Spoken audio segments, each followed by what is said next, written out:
पढ़ के आए? मैं बोला ही नहीं, अब कहां से आएगी आवाज यार?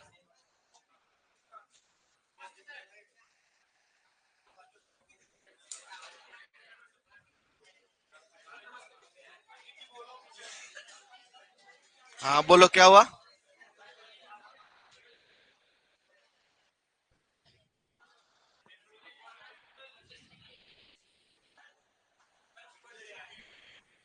मुझे क्या पता।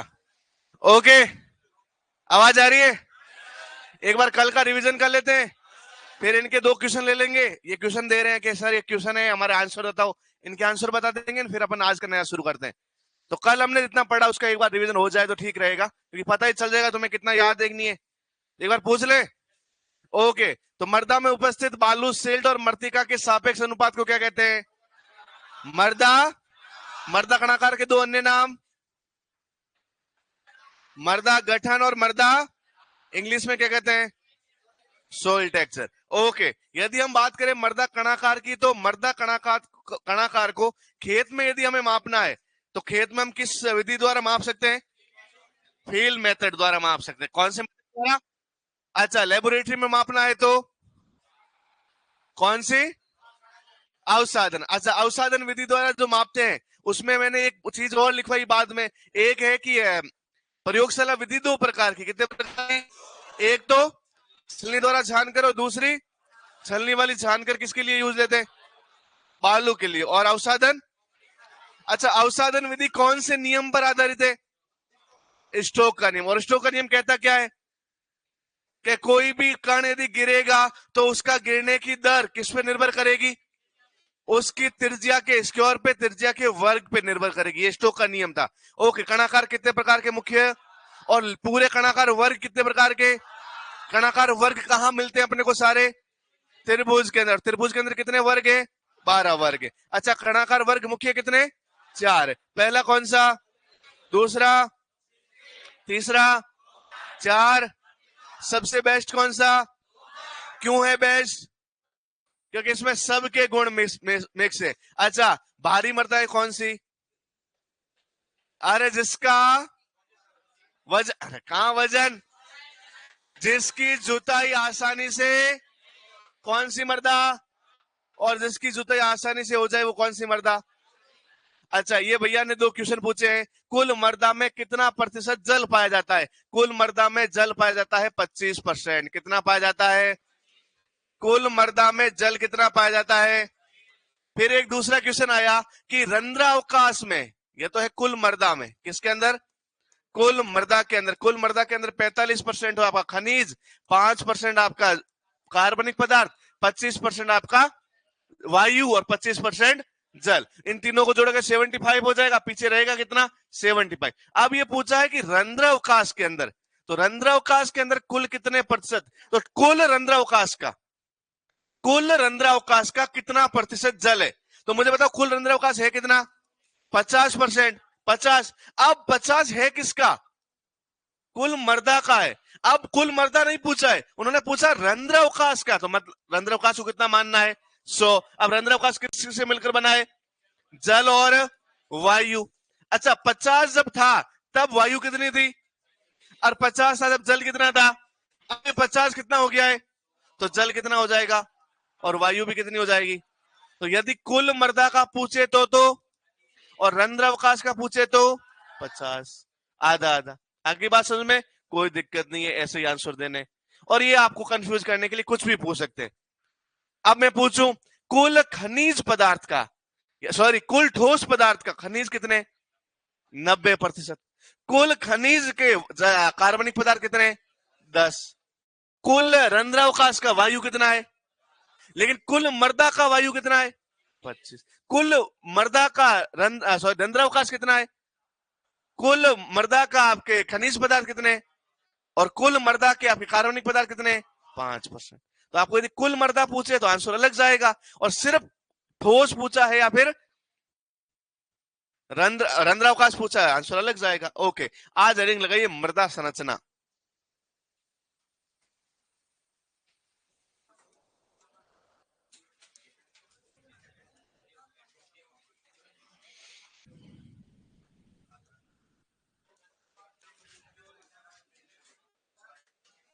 अरे बिना आवाज की हेडिंग डालो।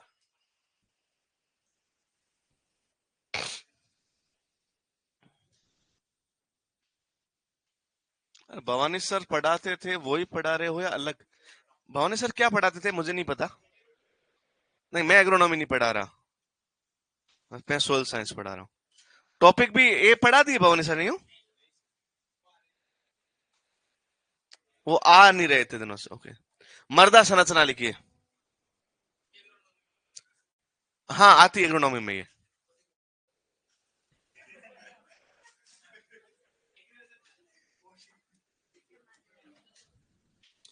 मर्दा संरचना लिख लिया? सबने हेडिंग डाली? क्या होता है मर्दा संरचना? तुम यहां ज्यादा आवाज करोगे वहां एक सिक्स और हो जाएगा, तुम और आवाज करोगे एक फोर हो जाएगा, तुम शांत रहोगे तो हो सकता है आउट भी हो जाए, क्योंकि ऑस्ट्रेलिया खेल रही है। कौन खेल रही है? जानते हो आज क्या है? सेमीफाइनल है। 196 पे फोर, 33 आवर्स हुए। ओके, क्यों चला दे? अपन यहां पढ़ेंगे शांति से तो वहां अच्छे से आउट हो जाएंगे, तो शांति से पढ़ना है। हाँ, 260 से ज्यादा स्कोर हुआ तो फिर जीतना बहुत मुश्किल है, तो थोड़ा ध्यान से पढ़ लेते। ओके, अब मर्दा संरचना, मर्दा क्या है? संरचना। मैंने कितने कण पढ़ाए मिट्टी के? कौन कौन से? उन तीनों के सापेक्ष अनुपात को उन तीनों के सापेक्ष अनुपात को क्या कहते हैं? उन तीनों के सापेक्ष अनुपात को क्या कहते हैं? अब ये तीनों के तीनों कण, या जितने भी कण हैं, जितने भी प्रकार के कण हैं, वो एक पड़े नहीं रहते खुले खुले, वो जब मिट्टी में आएंगे तो मिट्टी के अंदर वो आपस में क्या हो जाएंगे? जुड़ जाएंगे। अच्छा, एक कहानी आपको पढ़ा है, आपने सरकारी स्कूल में कोई पढ़े हो तो असेंबली के अंदर या प्रार्थना के अंदर आपने देखा होगा कि आप जो लास्ट में बैठते थे, सबसे पीछे बैठने वाले जो बंदे थे, लड़के थे, वो कभी भी आंखें पूरी बंद नहीं करते थे। वो या सार दे मां, या सार दे मां करते रहते थे, पूरी आंखें कभी बंद। अच्छा, उन्होंने एक काम और किया होगा, उन्होंने वहां आसपास से थोड़े से ढेले, डगड़े, या फिर एग्रीगेट्स, या फिर समुच्चय, जिनको हम पेड्स कहते हैं, वो वहां से उठाए होंगे और धीरे से आगे वाले के टकले पे मारे होंगे, हैं? अच्छा, वो जो ढेले हैं, वो आपने देखे ध्यान से? बहुत बार आप खेत में जाते हो तो आपको बहुत बार ढेले मिलते हैं, मिट्टी के समुच्चय मिलते हैं, पुंज मिलते हैं, ऐसे जो पत्थर के आकार के, लेकिन पत्थर नहीं है। आप उनको थोड़ा सा अपने हाथ में लेकर थोड़ा सा फोर्स लगाओगे, थोड़ा बल लगाओगे तो आपस में टूट भी जाएंगे। बहुत खतरनाक टाइप का अस्त्र शस्त्र है कि एक बार जब जाता है तो जैसे ही दुश्मन सेना पर आक्रमण करता है, गायब हो जाता है। तो इसको कोई पकड़, सीबीआई की जांच में भी आएगा नहीं। कितना बढ़िया वाला अस्त्र है, इसको हम ढेले बोलते हैं। क्या बोलते हैं? तो याद करो, ढेले में मिट्टी के कण तो है, लेकिन अलग अलग सारे आपस में क्या हुए हैं? जुड़े। इनका जुड़ना ही क्या कहलाता है? तो मर्दा के विभिन्न कण जैसे बालू, सिल्ट और मृत्तिका का जुड़ना क्या कहलाता है? और उनका सापेक्ष अनुपात क्या कहलाता था? तो अब एक आपको याद रखनी इसकी परिभाषा कि मर्दा में उपस्थित बालू, सिल्ट और मृत्तिका कणों का व्यवस्थापन तो क्या कहलाता है? कैसे व्यवस्थित है वो तो क्या कहलाएगा? और उनका सापेक्ष अनुपात क्या कहलाएगा? तो दोनों की परिभाषा सेम है, बस एक एक वर्ड का अंतर है। तो परिभाषा क्या है, याद रखना। मर्दा, मृदा में उपस्थित कौन कौन से कण? बालू, सिल्ट व मृत्तिका कणों का व्यवस्थापन, अरेंजमेंट। इंग्लिश में क्या बोलते हैं कि अरेंजमेंट कैसे हुआ है? क्या कहलाती है? मृदा संरचना कहलाती है।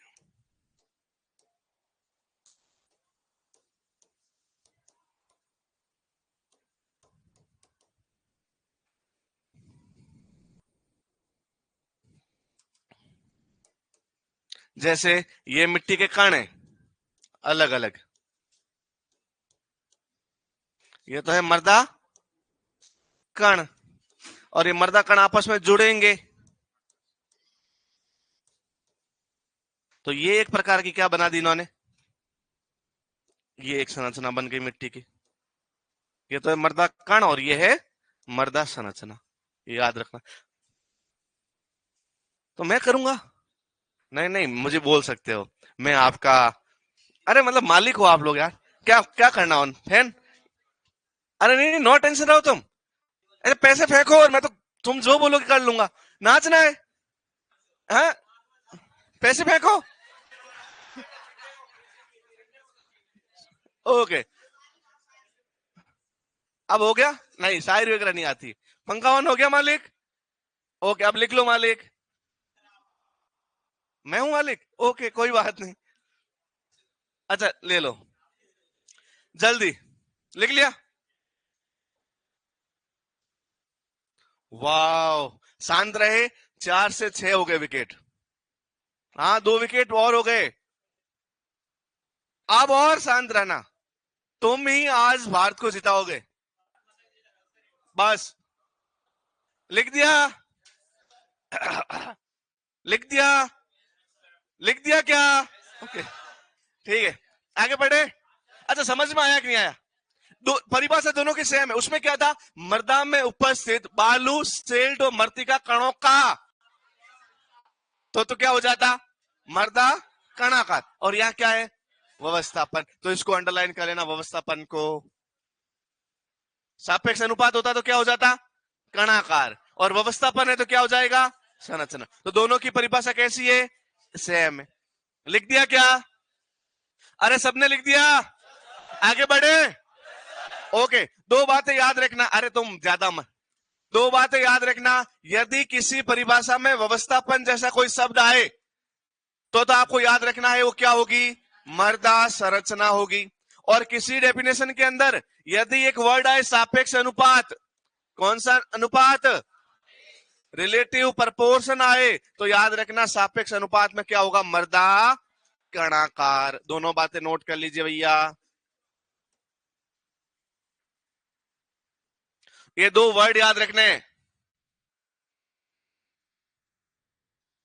ये दोनों वर्ड याद रखने। व्यवस्थापन माने मृदा संरचना, सापेक्ष अनुपात माने कर्णाकार।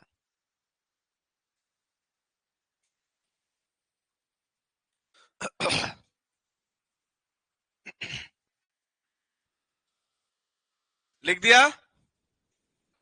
सबने लिख दिया? क्या हुआ? लिख लिया, आगे बढ़े।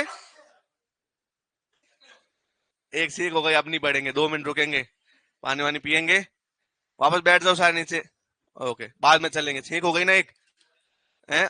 अब सगुन हुआ।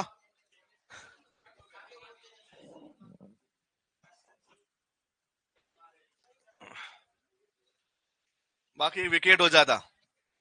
अब देखो, आपने ढेले देखे? ढेले को हिंदी में कहते हैं समुच्चय और इंग्लिश में कहते हैं एग्रीगेट्स। ये ढेले कैसे हैं उसी से हम डिसाइड करेंगे कि मृदा की संरचना कितने प्रकार की है। लेकिन ये ढेले भी बहुत सारे प्रकार के होते हैं, मृदा संरचना नहीं।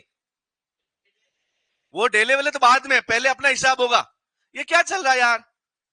मैं यहां पढ़ा रहा हूं सीरियसली और तुम, नींद आ रही है क्या? नींद आ रही है? आज समझ में नहीं आ रहा है क्या तुम लोगों को? अरे आ रहा है कि नहीं आ रहा है? तुम्हें जाना है? अरे मतलब ये, मैं मना नहीं कर रहा, लेकिन ये चीजें दिखाने की नहीं है। ये क्या है? कोई धन दौलत थोड़ी है तुम्हारे जो ये तुम दिखा रहे हो। ये टैलेंट थोड़ी है तुम्हारा कि तुम दिखा रहे हो टैलेंट। ये तो हर किसी के पास है, जो उसको भी नींद आएगी, आलस आएगा, उबासी लेगा, तो छुपा के। ओके, अब हम बात करें तो ये जो ढेले हैं, इन ढेलों का आकार कैसा है इसके आधार पर संरचनाएं अलग अलग प्रकार की होती है। लेकिन ये जो ढेले हैं, ये ढेले भी बहुत सारे प्रकार के होते हैं। ढेले को इंग्लिश हिंदी में क्या कहते हैं? समुच्चय। तो याद रखना, मृदा के कण आपस में जुड़कर क्या बनाते हैं? ढेले बनाते हैं। क्या बनाते हैं? ढेले। जिसको हिंदी में क्या कहते हैं? समुच्चय कहते हैं। इंग्लिश में क्या कहते हैं? एग्रीगेट्स कहते हैं। क्या कहते हैं?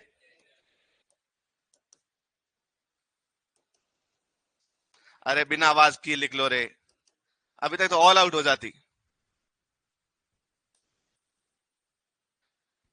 अब याद रखना ये ढेले कितने प्रकार के होते हैं।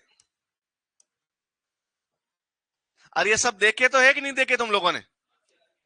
कोई है एकदम शहर का कि सर मैंने तो मिट्टी ही नहीं देखी ध्यान से? है कोई पूरा शहरी परिवेश का? नहीं नहीं नहीं, ये सब तो लग रहे गांव के। क्या बात है। ओके। ढेले, ये कौन है ईस्ट राजस्थान का? ये भरतपुर का होगा पक्का। हाँ हाँ। ढेले या समुच्चय के प्रकार? समुच्चय के प्रकार। ओके। अब याद रखना ये ढेले और समुच्चय कितने प्रकार के होते हैं। तो याद रखना, एक को बोलते हैं हम पेड्स। क्या बोलते हैं? एक होते हैं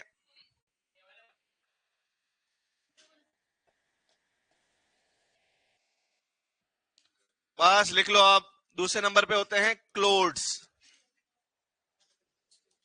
अरे बिना आवाज की लिख लो रे।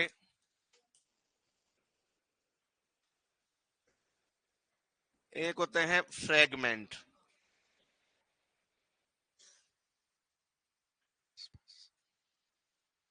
फ्रेगमेंट। तो याद रखना, फर्स्ट नंबर पे है पेड्स, सेकंड नंबर पे है क्लोड्स और थर्ड नंबर पे है फ्रेगमेंट। अब याद रखना होते क्या है। आपको ज्यादा दिक्कत आएगी नहीं हिंदी मीडियम वालों को, क्योंकि हिंदी मीडियम में एक बहुत अच्छी सी ट्रिक है कि जहां मैं बात करूं पेड्स की, तो पेड्स का जो आपका स्पेलिंग है वो पी से शुरू हो रहा है, प से शुरू हो रहा है। तो याद रखना, ऐसे ढेले जिनको हमने नहीं बनाए, जो अपने आप प्रकृति में ही बन गए, प्राकृतिक रूप से बने, उनको क्या बोलते हैं? पेड्स। तो ये कौन से ढेले होते हैं? प्राकृतिक रूप से निर्मित ढेले। कौन से ढेले?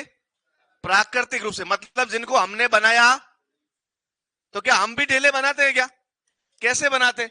तो आपने बहुत बार देखा होगा, हम जब ट्रैक्टर से खेती करते हैं या अपने बुल्लॉक वगैरह जो अपने अपन खुद चलते हैं, तो जब हम चलते हैं किसी गीली मिट्टी में, तो गीली मिट्टी में हम बहुत बार पैर रखते हैं, तो कुछ मिट्टी जो है वो उठ के बाहर आ जाती है और वो ऐसी ही जम जाती है, धीरे धीरे वो वैसी टूटती है और ऐसे ही ढेलों का रूप ले लेती है। ट्रैक्टर चलते हैं तो ट्रैक्टर के टायर के बीच में जो मिट्टी फंस जाती है वो ढेलों का रूप ले लेती है सूखने पर। बहुत बार हम जब कल्टीवेटर या फिर प्लोइंग करते हैं तो बहुत बार ढेले बन जाते हैं। तो वो ढेले कौन से होंगे? तो क्लोड्स से याद रखना, कौन से ढेले?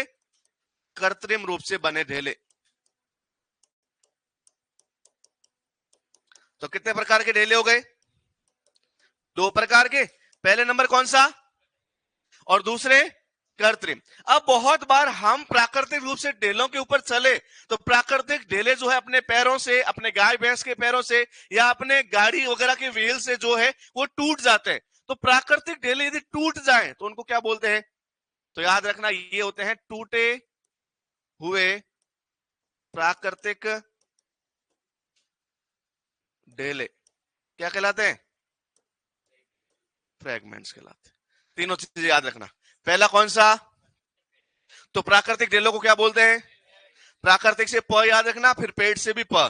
तो प से प यानी प्राकृतिक से पेड्स, और दूसरा कृत्रिम से क्लोड्स। और जो प्राकृतिक ढेले अपने द्वारा टूट जाते हैं तो उनको क्या बोलते हैं? फ्रेगमेंट्स। क्या? हाँ ढेले लेंगे, कुछ भी मत कर, प्राकृतिक रूप से एक ढेला लाके दूं, अपने हाथ में लेके थोड़ा सा उछालना, नीचे गिरा देना, टूटेंगे तो वैसे ही रहेंगे क्या?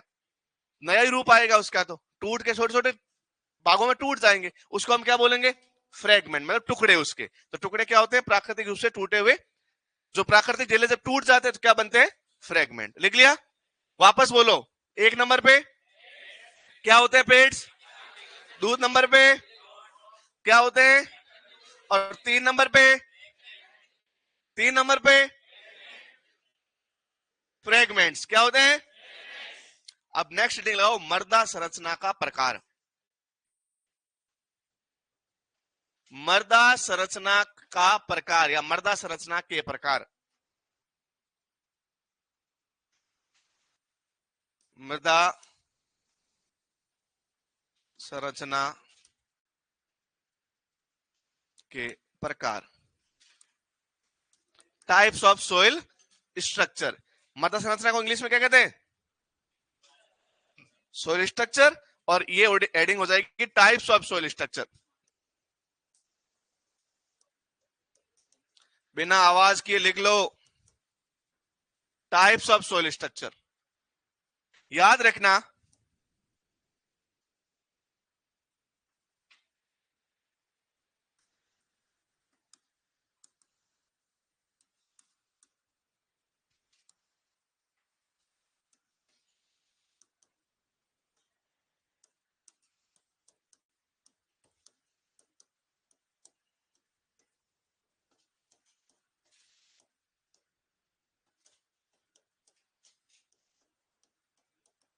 ये जो प्राकृतिक ढेले हैं, ये ढेले किस आकार के हैं, आकृति कैसी है, शेप कैसी है उसकी, उसके आधार पर कितने प्रकार की संरचना है, 4 प्रकार। कितने प्रकार की संरचना?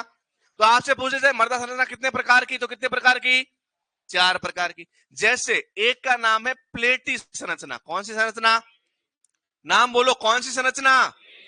प्लेटी। दूसरे नंबर पे है प्रिज्मी संरचना। कौन सी? प्रिज्मी संरचना। 3 नंबर पे है खंडनुमा संरचना। कौन सी है? खंडनुमा संरचना। और 4 नंबर पे है गोलाकार संरचना। कौन सी कार? गोलाकार। किस आकार में? तो गोलाकार। याद रखना, कौन सा आकार? गोलाकार। मैंने क्या बोला कि पेड्स की आकृति या आकार के आधार पर, शेप के आकार पर कितने प्रकार की? तो जो संरचना प्लेट जैसी है, किसके जैसी है? मृदा के ढेले यदि प्लेट जैसे हैं, प्लेट देखी आपने, खाना खाने वाली प्लेट, तो प्लेट के जैसी है तो नाम क्या रख दिया? तो मतलब ऐसी संरचना है कोई मिट्टी की, तो क्या नाम हो जाएगा? प्रिज्मी का मतलब होता है स्तंभ नुमा। स्तंभ जिसको हम बोलते हैं खंबा, जैसे स्तंभ या खंबे के नुमा। यदि बड़े बड़े आपने पिलर्स देखे, पिलर, तो ये पिलर नुमा यदि संरचना होगी तो उसको हम क्या बोलेंगे? प्रिज्मी। अच्छा, तीसरे नंबर पे खंड नुमा। ये जो खंड होते हैं ऐसे, अब इसी प्रिज्म को हम छोटे छोटे भागों में तोड़ देंगे तो क्या बन जाएंगे? खंड। तो ये होती है खंड नुमा संरचना। कौन सी होती है? और यदि मिट्टी के कण आपस में गोल गोल जुड़ गए हैं, कैसे जुड़ गए हैं, तो उसका नाम क्या हो जाएगा? गोलाकार संरचना। तो यदि प्लेट जैसी तो, यदि स्तंभ जैसी मतलब पिलर जैसी तो, खंडे जैसी तो, ब्लॉक जैसी, और यदि गोल है तो गोलाकार। तो कितने प्रकार की संरचना हो गई? 4 प्रकार। कितने प्रकार की? वापस बोलो, पहले नंबर पे, दूसरे नंबर पे, तीसरे नंबर पे, तीसरे नंबर पे, अरे साथ में लिखना भी है। लिख लिया? वाह। प्लेट की संरचना किसके जैसी? तो याद रखना, ये प्लेट जैसी होती है। किसके जैसी होती है? प्लेट जैसी। ये किसके जैसी होती है? स्तंभ जैसी, पिलर जैसी। पिलर्स देखे आपने? ओके। अच्छा, खंडनुमा किसके जैसी? तो याद रखना, ब्लॉक जो होता है खंड।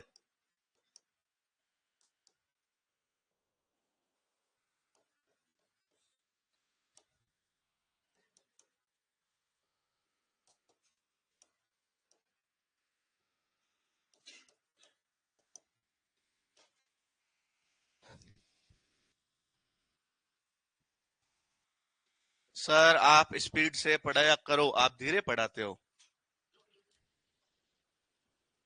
नहीं नहीं नहीं, सबको बोलने का अधिकार है यार।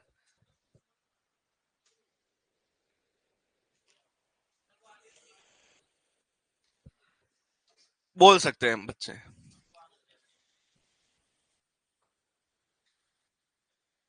लिख लिया? वापस बोलो। पेड्स के आकृति या आकार के आधार पर कितने प्रकार की संरचनाएं? 4। कौन कौन सी? आप सबको बोलना है बेटा। आप नाराज हो गए? नहीं, आप सबको बोलना है। जब इन्होंने ठेका थोड़ी ले रखा है, ये तो क्या है कि ऐसे क्लास का माहौल बना रहे इसलिए बोलते हैं। आप भी बोला करो। वापस देखो, कितने प्रकार की संरचनाएं? पहले नंबर पे,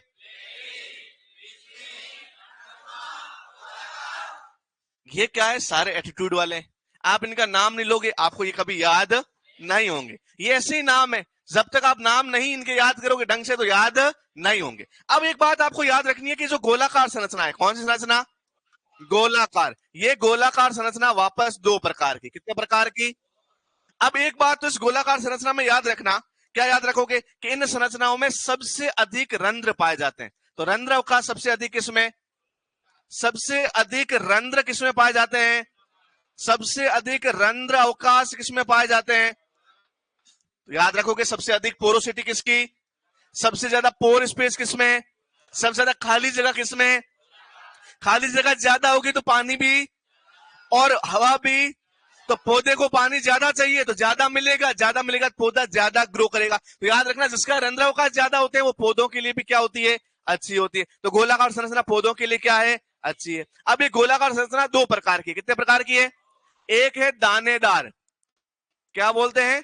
दानेदार। और एक जिसको बोलते हैं क्रम्बी, क्या बोलते हैं? याद रखना इनके और नाम है। इसको दानेदार को बोलते हैं कणीय, क्या बोलते हैं? और क्रम्बी को बोलते हैं मृदु कणीय। कौन सा कणीय? मतलब बहुत अच्छा वाला कण, मृदुल कण। तो याद रखना कितने प्रकार की गोलाकार संरचना? दानेदार या क्रम्बी या, ये वर्ड याद रखना इंग्लिश का वर्ड है लेकिन बहुत बार हिंदी में ऐसे ही लिखा जाता है क्रम्बी, तो ऐसे ही लिखा आएगा। तो क्रम्बी कोई और क्या बोलते हैं? मर्दुकणीय। याद रखना ऐसी गोलाकार संरचना जिसमें रंध्र अवकाश कम हो, क्या हो? रंध्र अवकाश कम हो, क्या कहलाती है? दानेदार। और ऐसी गोलाकार संरचना जिसमें रंध्र अवकाश अधिक हो, क्या कहलाएगी? अब मैं बोलूं कि दानेदार और क्रम्बी में बेस्ट कौन सी? क्रम्बी, क्योंकि सबसे ज्यादा रंध्र किसमें? तो याद रखना जो क्रम्बी संरचना है, कौन सी संरचना? क्रम्बी। ये क्रम्बी संरचना किसके लिए? खेती के लिए, एग्रीकल्चर के लिए, कृषि के लिए सबसे सबसे सबसे बेस्ट संरचना कौन सी? क्रम्बी संरचना। कौन सी संरचना? आगे बात समझ में? सबको समझ में आ गई क्या? लिख लो।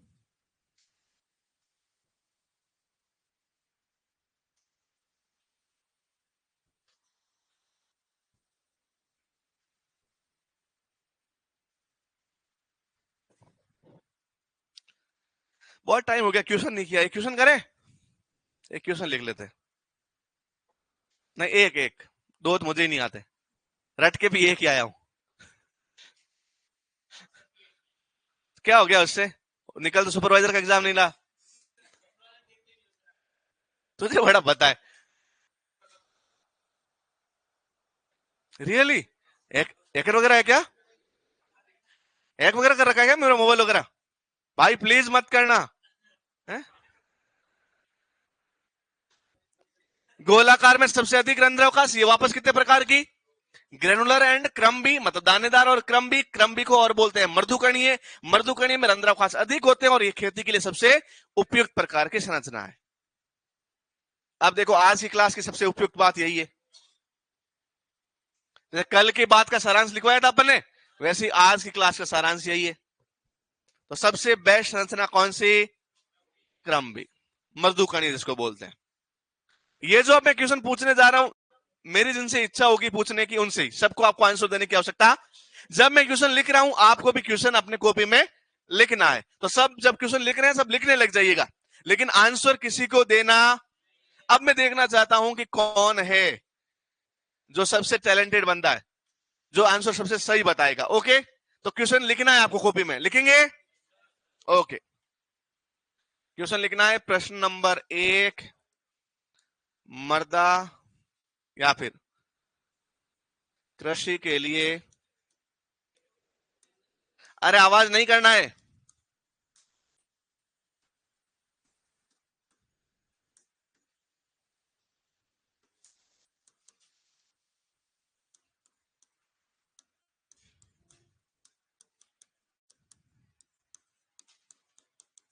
जिनसे आंसर पूछे हैं वही बताएंगे। सिंपल सा क्वेश्चन है, अभी पढ़ा है जस्ट।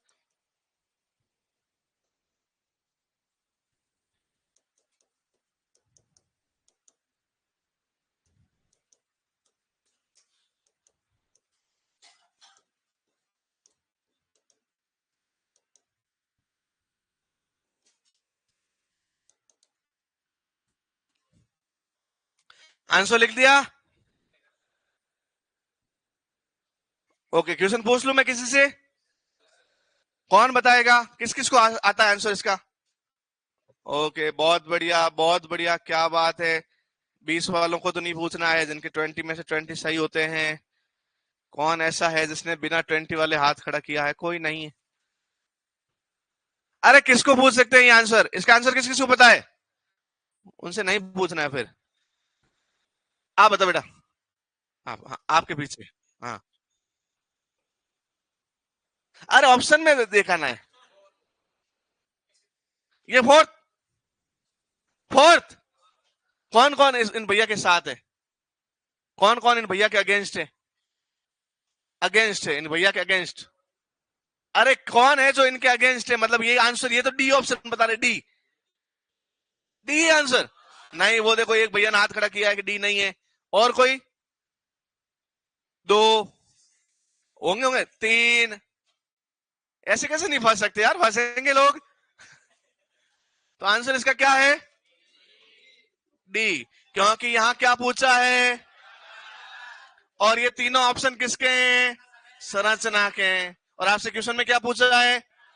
तो याद रखना, कणाकार कौन सा बेस्ट है? दो। वो ना फंस सकते हैं, दो तीन लोग फंसे थे। ये क्वेश्चन लिखा हुआ है आपके नोट्स में, लिख लीजिए। इनमें से कोई नहीं आंसर। बेटा आपने क्वेश्चन ही नहीं लिखा। अच्छा, आंसर भी लगा दिया। हाँ यही लिखो तो था, सही रहे क्वेश्चन, पता रहे ना कहाँ नोट्स है और किससे रिलेटेड क्वेश्चन है। लिख लिया? सबने लिख लिया क्या? डन एकदम? कोई दिक्कत नहीं? अच्छा, खाद वगैरह डालने से मृदा की संरचना सुधरती है कि बिगड़ती है? टिलेज करने से, भू परिष्करण करने से सुधरती है? पक्का? जहां तक हद में करे तो सुधरेगी, हद से ज्यादा करेंगे तो बिगड़ जाएगी। अच्छा, टिलेज करने के बाद जो मृदा संरचना प्राप्त होती है उसको क्या बोलते हैं? भू परिष्करण करने के बाद टिल्थ बोलते हैं। क्या बोलते हैं? टिल्थ। तो ऐसी मृदा संरचना जो भू परिष्करण के बाद प्राप्त होती है क्या कहलाती है? टिल्थ कहलाती है। क्या कहलाती है? टिल्थ। टिलेज बोलते हैं इंग्लिश में भू परिष्करण को, और इस टिलेज से एक शब्द बना है टिल्थ। तो दो तीन बातें और नोट कर लो, फिर आगे बढ़ते हैं। तो याद रखना, कार्बनिक पदार्थ प्रयोग करने से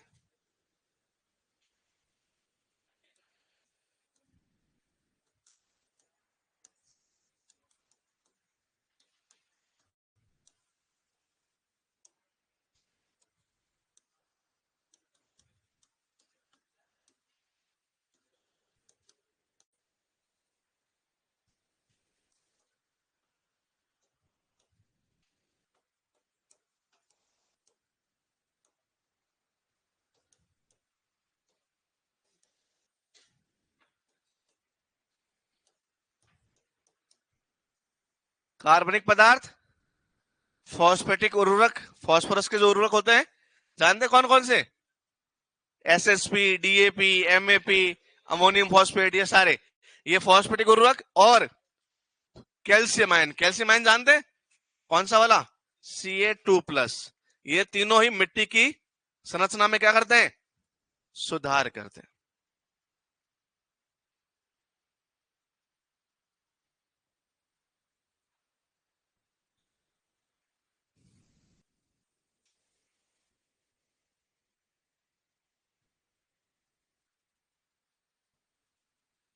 लिख दिया सबने?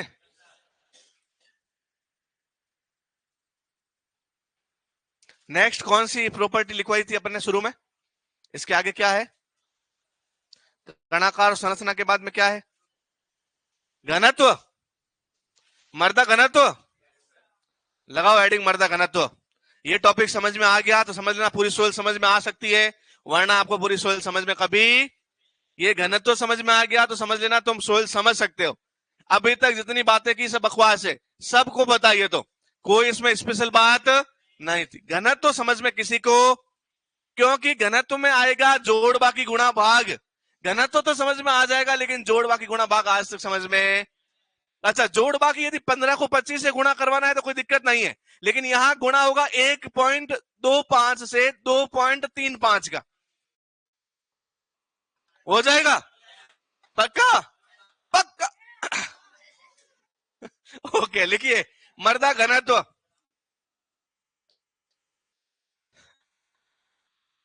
अरे इस टॉपिक से तो मुझे भी डर लग गया भाई। Soil density.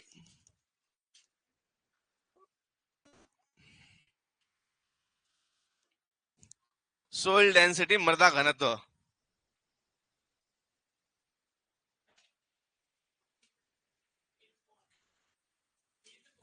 मुझे क्या पता, मैं क्यों बताऊं? टेल्थ कौन, फिर एग्रोनॉमी वाले क्या पढ़ाएंगे?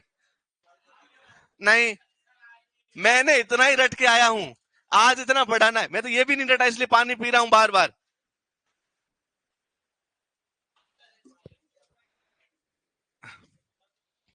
इसने क्या है कि अब है ना, मेरा वो हैक तो कर ही रखा है सिस्टम, दिमाग भी हैक कर रखा है। इसको पता है कि सर को कौन सा आंसर नहीं आ रहा है, तो या ट्वेल्थ कौन पूछेगा, फिर ऑप्शन भी देगा, ऑप्शन देगा 45, 60, 120। फिर बताओ सर कौन सा है, कौन सा है। बस बता दिया छोरे ने यार। कितना, वापस बता। तुम्हें किसी को नहीं पता? अरे ट्वेल्थ कौन कितना होता है? हाँ, अपन बताना ही नहीं है। ओके, मृदा घनत्व, सोइल डेंसिटी, क्या होता है मृदा घनत्व? अच्छा, फिर कौन बोला? मुझे नहीं पता, रियल नहीं पता, तेरी कसम नहीं पता। अब ये नहीं पूछेगा, ये कल तक तो जिंदा ही नहीं रहेगा। अखबार में और आएगा, सर ने खाई झूठी कसम। ओके, मृदा घनत्व। अच्छा, मृदा को हम थोड़ा छोड़ देते हैं, घनत्व के ऊपर फोकस करते हैं। घनत्व क्या होता है? घनत्व क्या होता है?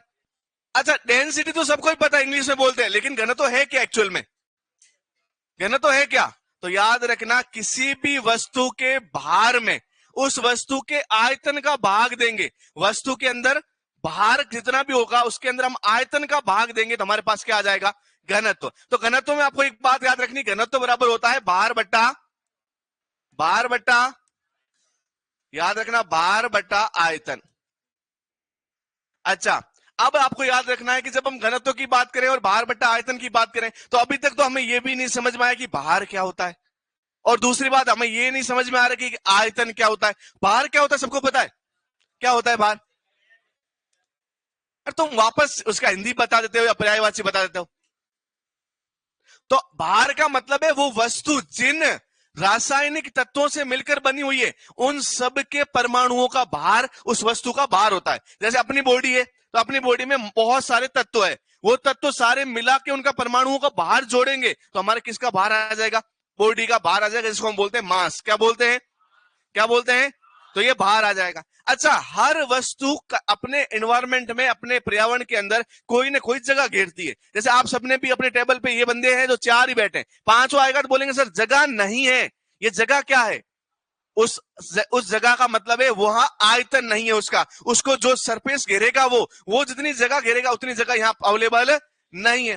तो जो वस्तु जगह घेरती है, जितनी जगह घेरती है, वो तो क्या कहलाता है? और जितना उसके अणुओं का भार होता है वो क्या कहलाता है?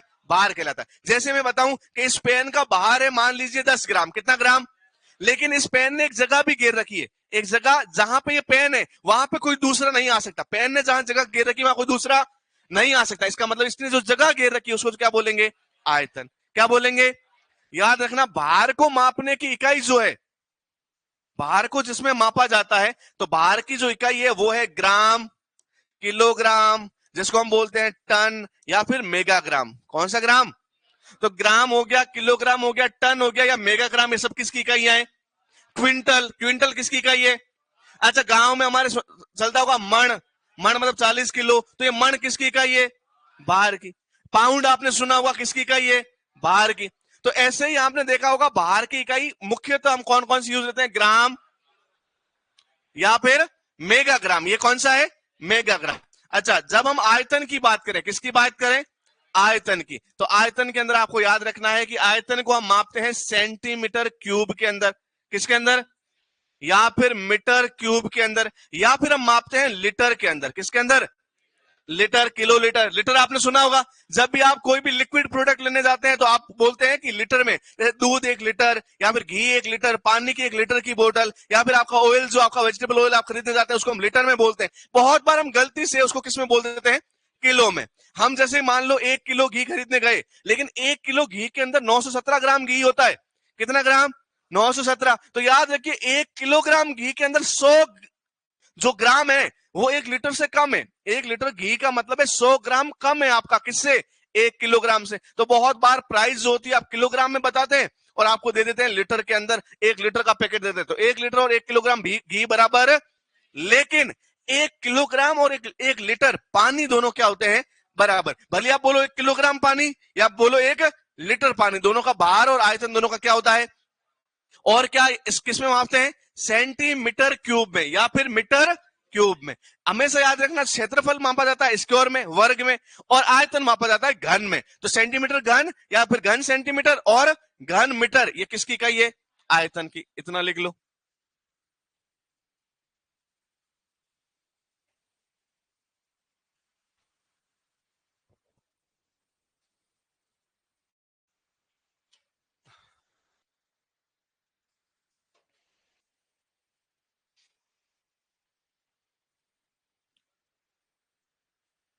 अच्छा, 1 टन में कितने किलोग्राम होते हैं, और 1 मेगाग्राम में कितने किलोग्राम होते हैं, 1 टन में कितने किलोग्राम होते हैं, और 1 मेगाग्राम में कितने किलोग्राम होते हैं, 10,000। यहां लिख लेते हैं, याद रखना 1 टन में 1,000 किलोग्राम होते हैं। कितने हजार किलोग्राम होते हैं, और 1 मेगाग्राम में 1,000 किलोग्राम होते हैं। मतलब 1 टन को ही सही लैंग्वेज में 1 मेगाग्राम कहते हैं। ये है जो इसको है मेगाग्राम लिखना। क्या लिखोगे, मेगा, मिलीग्राम मत लिख लेना। 1,000 मिलीग्राम किलोग्राम होता है, 1,000 किलोग्राम 1 मेगाग्राम होता है। तो बहुत डिफरेंस है मेगाग्राम और मिलीग्राम में।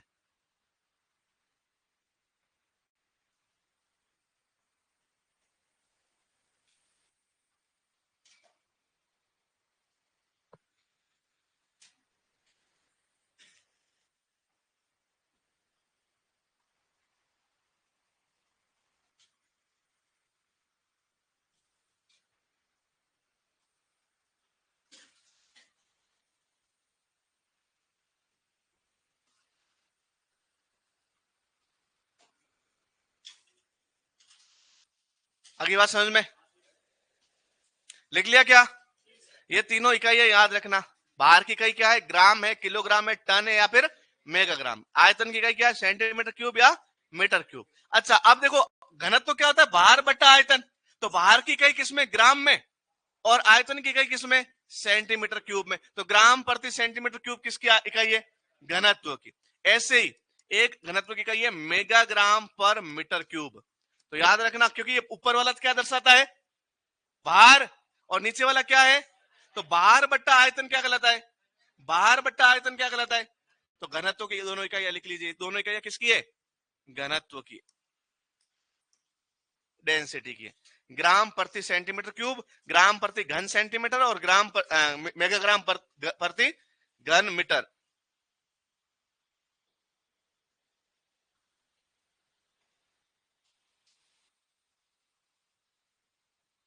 ग्राम को जी लिखते हैं, जीएम लिखते हैं,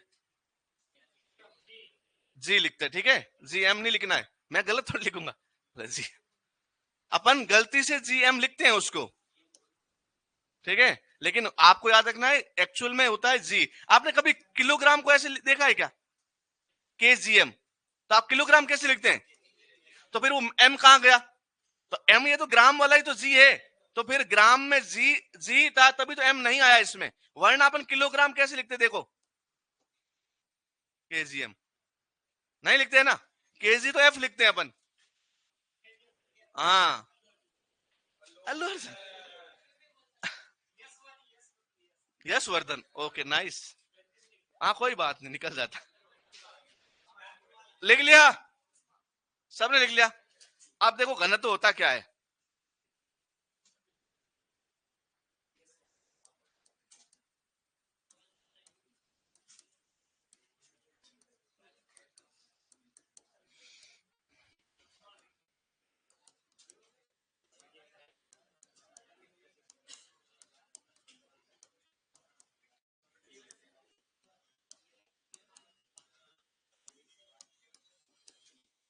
ये घनत्व की डेफिनेशन लिखिए।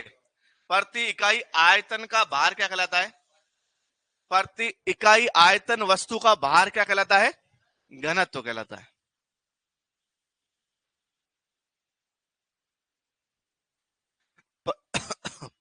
प्रति इकाई आयतन वस्तु का भार क्या कहलाता है? घनत्व। अब ये समझ में भी नहीं आएगा और तुम्हारा टॉपिक भी खत्म नहीं होगा ये वाला, इसलिए हम पढ़ेंगे।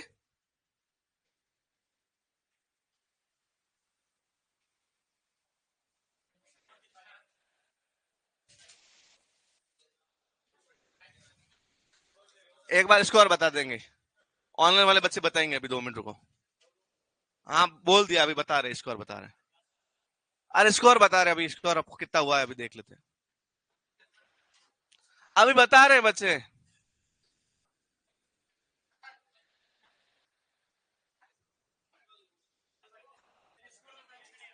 अरे ऑनलाइन वाले बता रहे हैं। हाँ 248 पे 8, अपन 4 पे आए थे, 8 हो गए।